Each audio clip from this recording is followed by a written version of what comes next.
ngakhuluma inkulumo yakhona lentabeni. Sengiqedile abantwana bethongo ukhuluma. Angabona imanga.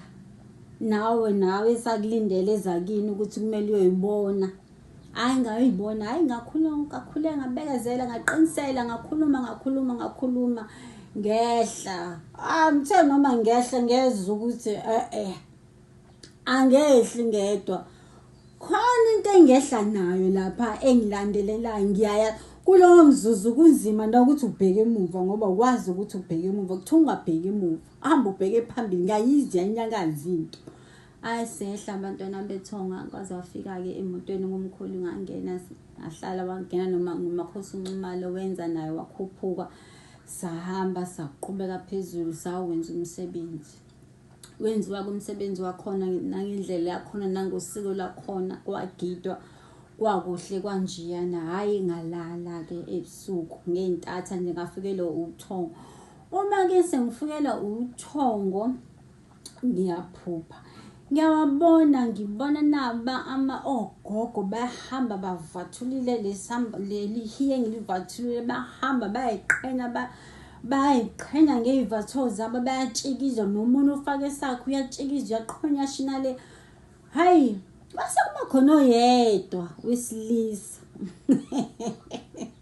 owayengavathile abantwana bethongo oba khona nje isign angisayinela lona engikhombisa isikolete engisasenaso ngoba wafaka ngitshengisa lokuhlala ngitshengisa kona nesikhumbe sinesembuza angikhombisa wona. Ngavuka ekuseni bantwana bathongo ambuza umkhulu ukuthi ibonalo sezithini. Ngamtshela umkhulu ukuthi cha mkhulu benze kanje bavele begqokile amahiya abo bejabule umuntu eshona le nelinye ihiya lakhe egqokile nomuntu eshona le kodwa kwase kuba khona oyedwa wesilisa ofike uyena ubengagqokile egqoke ingubo zakhe wangisayinela isandla ukuthi khona elinye icala esisakho noma izimashi kujatshula uhambo lakho ngakaphelile sakhona okunokumele ukwenze. Ngaqhubeka ke nezinto zakhona ezinye besizenza ngihamba ngesafe isikhathi ukuthi ngigoduke ke manje ngikhaya. Ngagoduka ekhaya nokuhamba lami nezinto zakhona ngaqhubeka ke ngalidla ukuhamba ngendlela yakhona. Siyavuka abantwana bethonga ngo-2 ekseni ngabo 4 ngo-2 ekseni abantwana bethonga.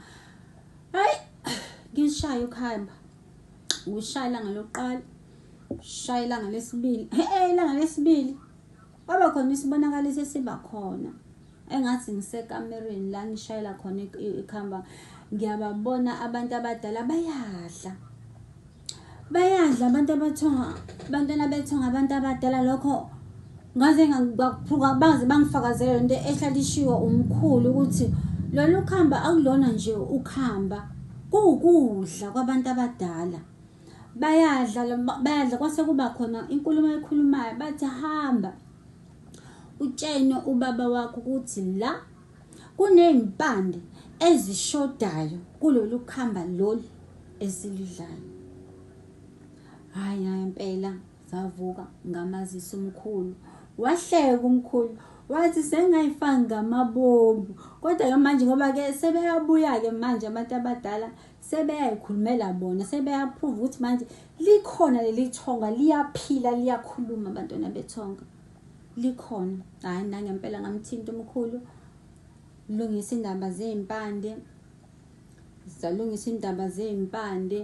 kuthe kusasenjalo waqhuma umsebenzi wangena umsebenzi abantwana bethonga asebenza. Wafika nje umuntu bathi kumele umlumisele khona igobongo nalo umntwana wethonga lona wayifikile. Umkhulu seqalile ukusebenza uyasebenza nje bangenayo bathole losizo abalufunayo. Kodwa engithanda ukugcizelela kakhulu ukuthi igobongo bantwana bethonga kubalekile ukuliphothula ngoba abantu abathonga akusiza ukuthi udle igobongo la nala ube sathe uyalidla lo Makhosi lo uyaqeda awuqedi futhi uyaphuma komunye uyangena kulo Makhosi lo uzuthi musifika uMakhosi khuzawyo uzothi kunegobongo ekhalekelayo. Kungani na ukhaleke igobongo kuwena na engoba awuliphothuli.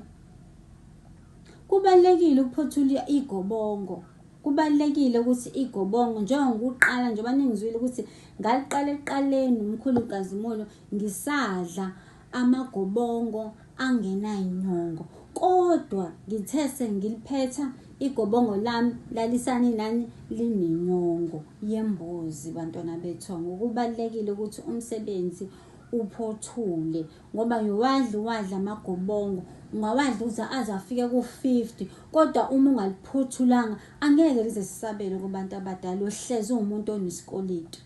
Hayi, nami ngithi ake ngishere lokhu, kona lokhu ebengithi angikushere abantwana bethongo endlule kukona kuningi khona. Lesithambo sami lokho sihamba nje sifaka kancane kancane esikufundayo endleleni njengoba sisakhula, ngoba sisafunda abantwana bethongo, siyakhula. Makhosi.